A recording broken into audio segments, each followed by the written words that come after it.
Paul Hankins. And this is On the Air with Power Squared, a weekly look behind the scenes, what we hope will be everyone's favorite comic book, Power Squared.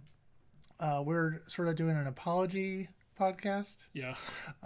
We had some technical difficulties last night. If you happen to watch, and it's still, I guess, available on Twitch, you can hear us great, but you can't hear Julia or Rachel. So we thought we would at least apologize for that, and then also try to cover some of the same materials that we covered last night. Yeah. The last night's topic, the reason we got everybody together, was to talk about, again, everyone's favorite topic, marketing, which is important if you have a comic book or anything you're trying to sell to, reach your target audience or ideal reader. Yeah. And on Monday, Paul and I had a meeting with Jamal Hennessy.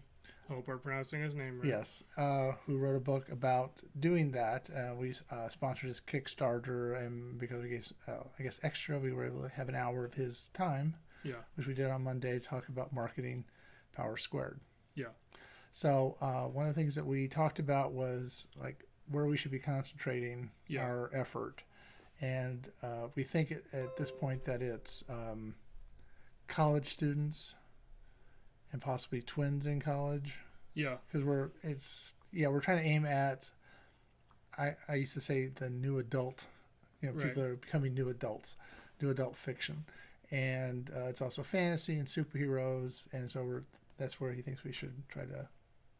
Yeah. So going to things like book fairs and college art shows. Yeah. And so we hopefully will be doing some of that again once the COVID goes away. Yeah. No one wants to die over promoting Power Squared. So, and then we talked about kind of our strengths and weaknesses and opportunities and threats. Right. And so, and we also compared it with somebody that we thought was similar. Yes. Similar target audience. And that was Squirrel Girl. Yeah, the unbeatable Squirrel Girl lasted for 50 issues, though I only read like a few of them. Right.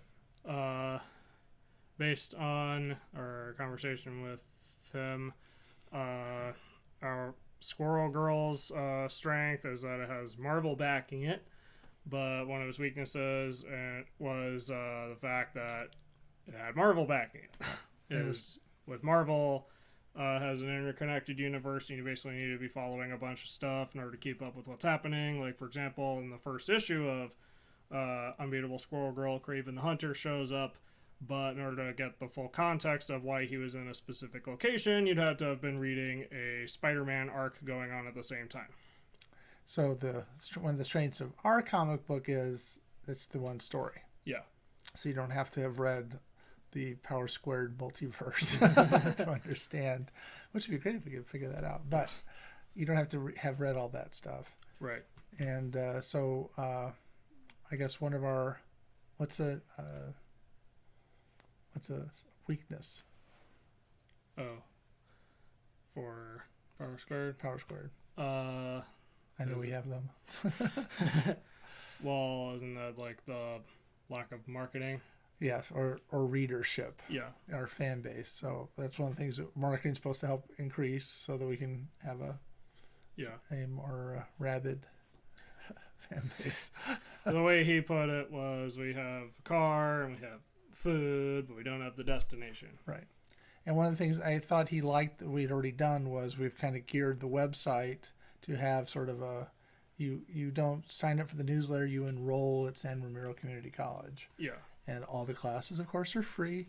And you just have to buy the textbooks, which would be our comic books. Yeah. Yeah. So I think we're we know kind of where we want to go. It's the getting there part, because you have to find groups that are twins in college. Yeah. I don't know where those are. And we need to sort of reach out to some local schools, I guess, to see. But I don't think anybody's really doing anything until fall, probably. Yeah. When we'll all have had the shot, or shots, hopefully. Yes, hopefully. And there's not some strain that no one knows anything about how to fix. Right. So I think it was pretty helpful. Yeah. I enjoyed the talk, and we are supposed to have him on as a guest in a couple of weeks. Yeah. And so there'll be a chance for him to talk about his book and the importance, the things that he was talking to us, more in a general term for people that are starting out. Yeah. It's helpful information that a lot of creators would like to know. Right. So we think that would become valuable for everyone. And we talked a little bit about, again, we have scheduled David Whalen. Yeah. Who is behind the 8th? The 8th, yeah. Is it the 8th? Yes, the 8th. So he'll be a guest. Sorry. He also has some other comic books out as well. And I have a really bad memory. So, yeah, he'll be hopefully our guest next week. Yeah. And then the following week, you're going to... Rag on House of Leaves. Right. So that'll be fun for everyone. A 20-year-old meta-fictional horror story. So it's timely.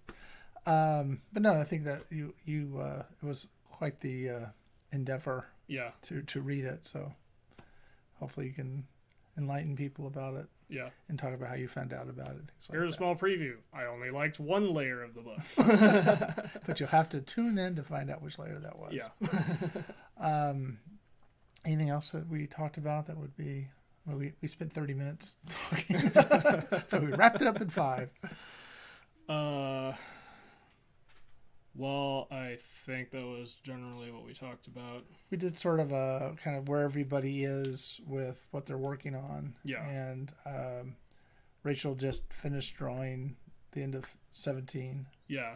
And then there's another issue after that for that arc. Right. And then after that it'll be something I wrote, which for that one I decided to lean more into the manga influence. Right.